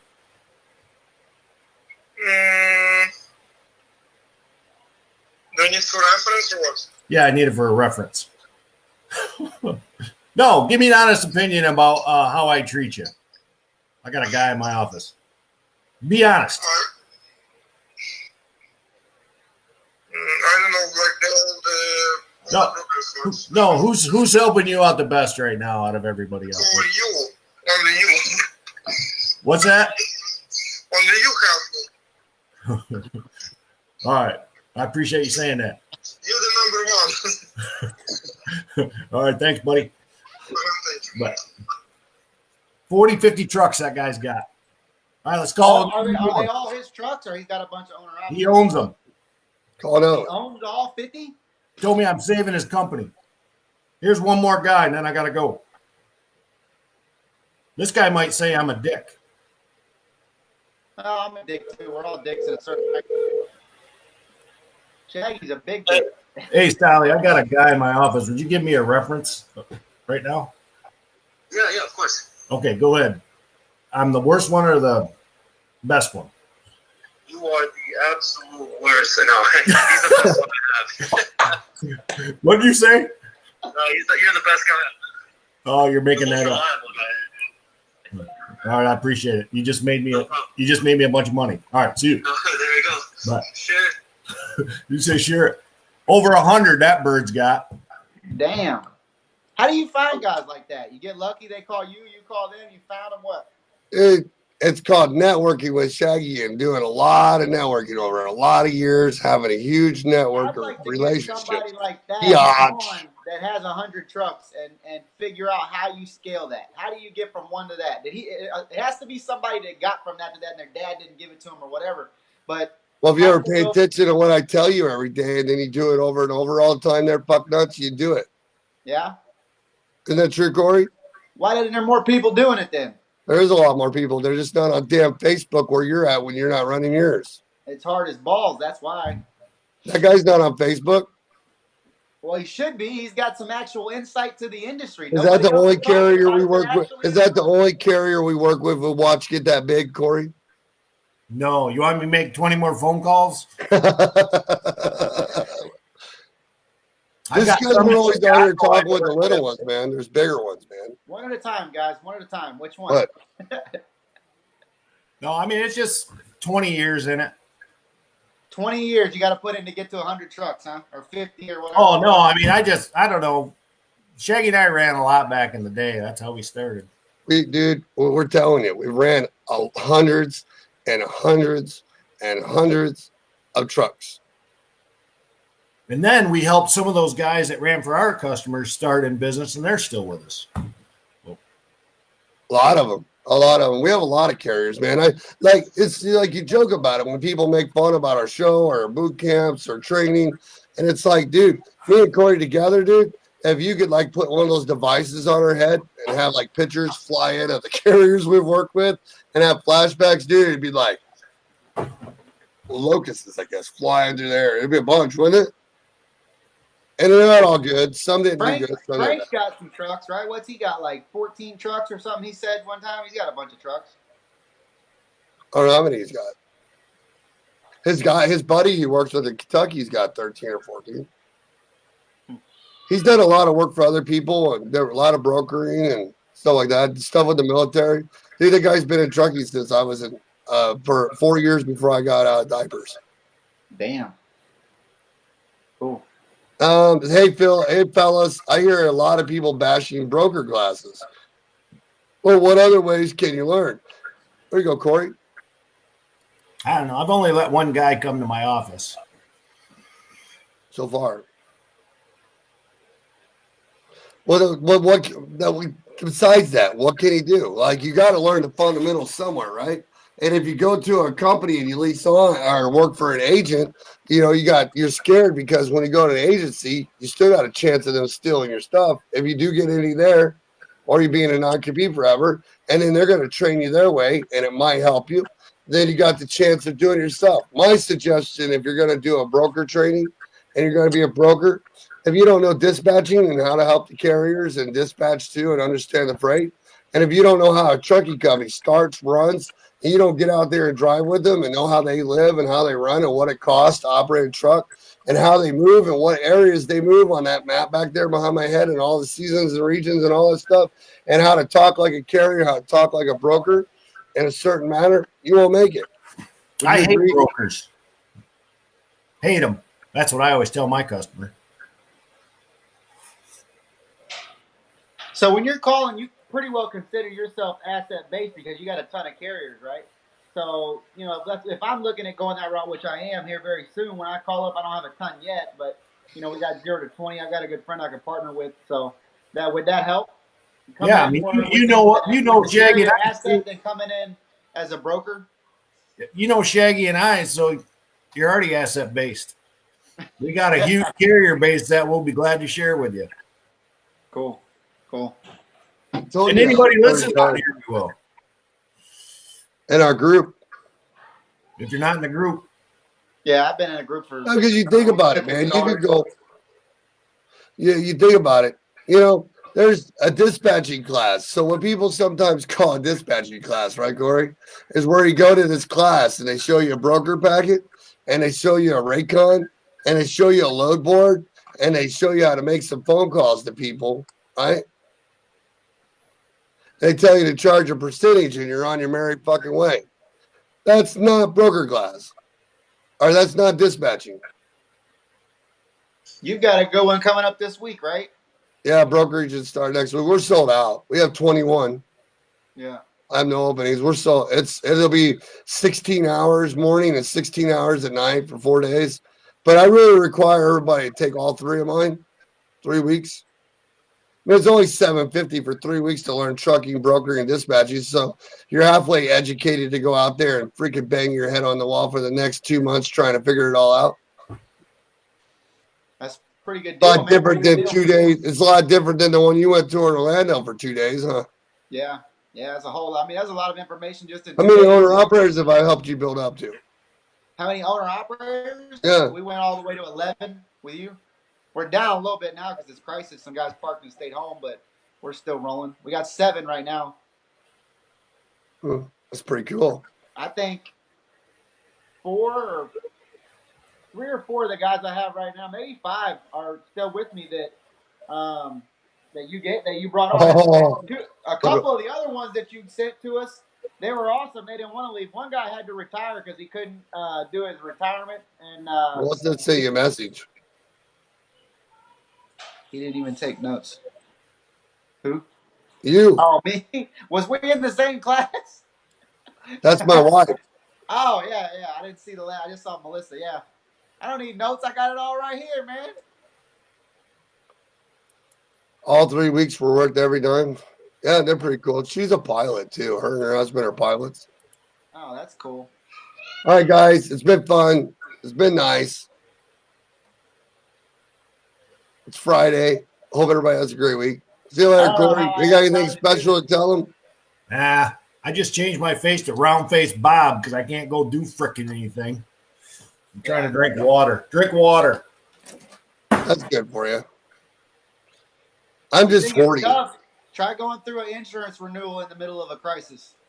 That's tough. Yeah, I just had. Why? Everything's in your office. What, do you got to go outside to do a fucking insurance renewal? No, it was just tough to get a good rate, and in this economy the way it is, and to stay when Progressive's jacking around, this person's jacking around, a bunch of the carriers don't want a bunch of new business. It's tough. We got it done. Oh, okay. Gotcha, that part of it. I thought you had to go dig up documents or something out on the back 40 where you had to drive somewhere. Man, you say hot shot to an insurance company, and they're like, they just disappear, man. And they're like, you have hot shots and big trucks under one policy. Hey, Corey. Yeah.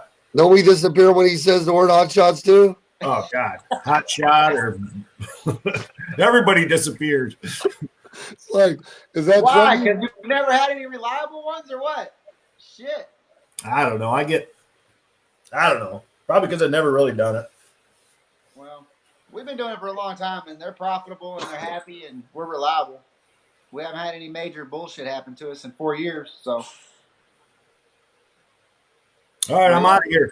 I'm out of here too. I'm done for the day. y'all have a good one, man. Good See weekend. you, boys. All right. See ya.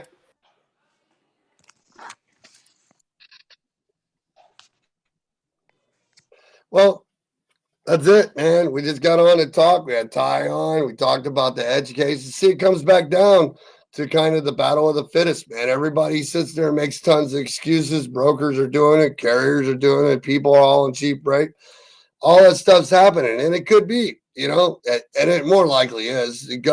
Some people want to bring government back in to get involved so they can regulate us more because they think they'll save us. All this stuff's contemplating, but then when it all gets done and all this stuff happens, how many people are going to keep educating themselves on the industry, learning what they need to learn how to go after customers, make those calls, learn how to network, learn to talk to your. I mean, how many people really work the customers in their own backyard? Literally, like you're on the low boards. Why don't you make the calls? I bet you right now, like I keep saying, more customers answer the phone than some of the brokers you can get through on the phone from the boards. You know what I mean? So when are you going to start taking control of your business? And it is going to be a battle of fittest. Unfortunately, there's going to be brokers going out of business. There's going to be carriers going out of business.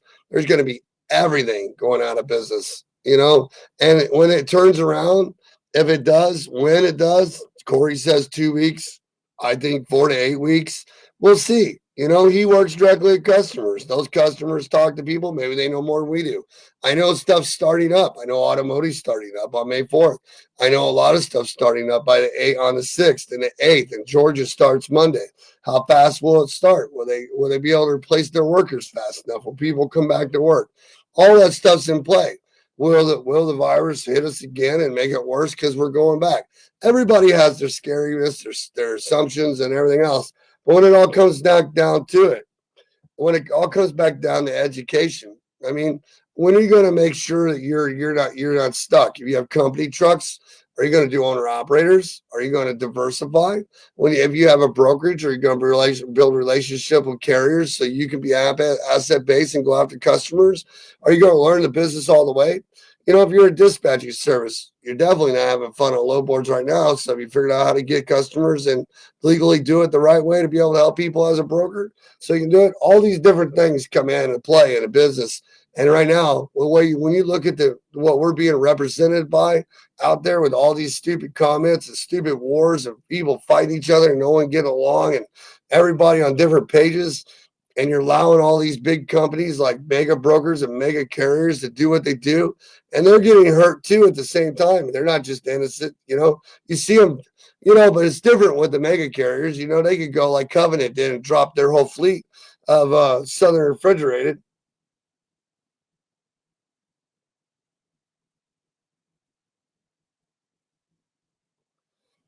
Oh no, Ian, he's just joking. Ian, hold on a second, Ian. First time, sorry. So even Covenant, when we're small, we're more important than anybody. We're 65% of the industry, like they say, 85% 1 to 6, 65%, 50 trucks, whatever it is, whatever that number, we are a huge amount of carriers that are out here that are trying to survive and pay for their family and do what we got to do and do what we got to do. And we can't just drop on a dime. We can't just stop on a dime. We're not like these big guys that can drop half their employees, 700 employees, or a whole fleet of trucks, park them for a minute because they made a boatload of money before.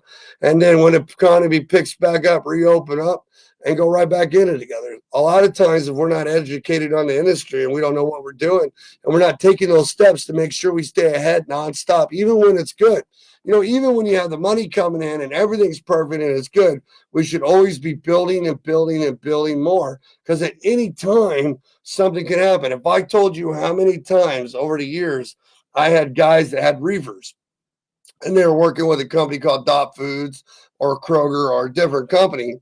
In a matter of minutes, employee change, the CEO left, the shipping guy retired, or something happened where they cut the rate because you were so fine on your numbers by 20 or 15 or 30% or whatever it was a mile that almost destroyed your profit that you couldn't even afford to pay your drivers no more. My question is why were you so comfortable that that would last forever?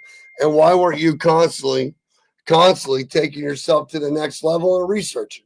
Why weren't you building new relationships all the time? Did somebody go out there and say you couldn't, or you're not allowed to, or it's not politically right, or you as a carrier of 1, 2, 3, 4, 5 trucks can't ask for a freight? You can't open your mouth. I mean, you can tell your kids what to do, you can tell your wife what to do, you can tell your husband what to do, but you can't walk in and say, "Hi, I'm a carrier. I would like to haul freight for you. What do I need to do?" It's not that hard. And Ian Miles, Corey, hey, we love having you here, man. Come back on, join the group. Don't forget to hit the page, the group, Shaggy's Consulting and Training Group. And Corey is a broker. He owns a broker called Cap Logistics out of Grayling, Michigan. He's had the brokerage for 2.5 years. He's doing about 6 to 12 million a year. We've been partners since 2009, working together in this business. And he was joking because when he goes to his customers, a lot of times when he sells his customers, even though he is a broker, he never sells as a broker. It's really weird. He is a broker, but he don't sell as a broker. He sells as his carriers. Those guys that he put on the phone, the guy with 50 trucks to 100 trucks. And he's got about, I don't know how many more. He's probably got 300 really serious ones and 3,000, well, probably 3,000. And then we got the internal ones that they rely on him and he relies on them, and they've made a relationship and they count on him to move their company. And he's constantly working with them and helping them to get to the next level, and that's why you put them on the phone for proof in the pudding, and that's what you should think about when you're getting training from people. Have they really done what they said they're doing? Do they really know what they're doing? Are they really going to teach you to work involved? The scary shit that happens, how you're going to lose money, all the problems you're going to have because it's not freaking pretty or sugar coated like in all these fucking Instagram videos and posts and groups where they show pictures of all their people in there and they show you they're going to do it in 8 hours or a real quick webinar or some recorded crap. It doesn't work like that. It does not. You're not. Well, there's never the word not. It's like saying can't, but it's not like that. There's so much more involved, so many more pieces to the pie, so many different levels that interact together that make it all work. And if you only know one, it's very hard to be able to do the others. And it's not always that you're going to do it all. It's the part. It's not always they're going to do it all, but knowing the knowledge is power. Educating yourself is the greatest thing in the world. And always research customers in your backyard. Research, and always look for more brokers. They're not all bad. You can hate them all. What do you say? Ian Mills says, okay, I'm a couple of trucks looking to diversify my business in trucking. Been researching freight brokerage. Also, Thunder. Nice hat. Hey, Ian, if you work with Thunder or you're with Thunder right now, we do a lot of one-on-ones and consulting in our webinars. So if you're one of their clients that work with Thunder and you're looking to grow your business or diversify, if you call up your rep over there or Willie Andreas or any of those guys at Thunder, and you want they're a really awesome funding company, factoring company. Any of their clients that they have, or any of the clients that are going to them that are in business, they really want to help them out. So what they do is they actually pay for your training. You just mentioned my Shaggy's Consulting and Training Group, and they'll cover some one-on-ones or some training for you as a client, so you could grow your company. Not only make them money because they're funding you, but also help you grow. So, that's a really cool thing for them to do. They don't really sponsor anything else, but that's one big thing that they do for us and their clients. And I think that's really cool because I've worked with a lot of factoring companies out there, and they all tell you all kinds of stuff. They all promise the world. They're always first in line to get their money, but they don't really care that if you're making money or you're growing your business or anything like that. So it's really neat when they approached us a while back, because I've been at Triumph a long time. and they offered to do that for us. And we also have Operify, Tom, too, that does that too. So we have two companies, and they before their clients ever start factoring or they do anything, or they start their business,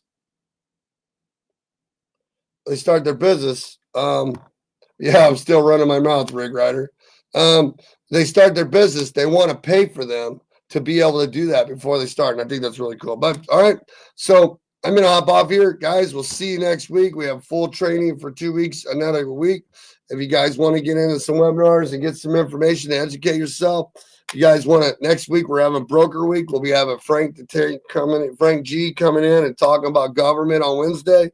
Well, and all the like the GSA and all the different programs and FedBiz and DOD and FEMA. And he'll be on Wednesday in our classes on in the morning and night. And then we'll have Corey, the guy that was just on. He'll be on there, and then we'll be having some insurance partners in there. It'll all be live. We'll be learning about relationships and selling customers and all that good stuff. And it's a great class for carriers and brokers to be able to take their trucking company to the next level and get off using load boards, you know. You got to do it sometime. You're never going to completely not use them, but they should never be a majority of your business. You know, I mean, I remember I used them. Eventually, I got to where I had so many Raycons on my desk pre-planned out with loads. It helped us out a lot, especially when we did the Indy to St. Louis and different loads like that, and the Heston, Kansas lawnmowers and all that. So it's good when you're able to get some consistent freight. Nobody wants to freight chase their life away. People want to go home and see their family. Their wives want to see you. Nobody wants to have a heart attack on the road being a slave to man. Hopefully you go to Jesus, stand up front and say, look, I got a pot of gold. I got a picture. Can't tell you what she looks like or remember who she is. Oh, shit, I can't spend the gold either. And she's probably going to spend it on somebody else because you've never been home. Anyways, got to go. Later. Peace out.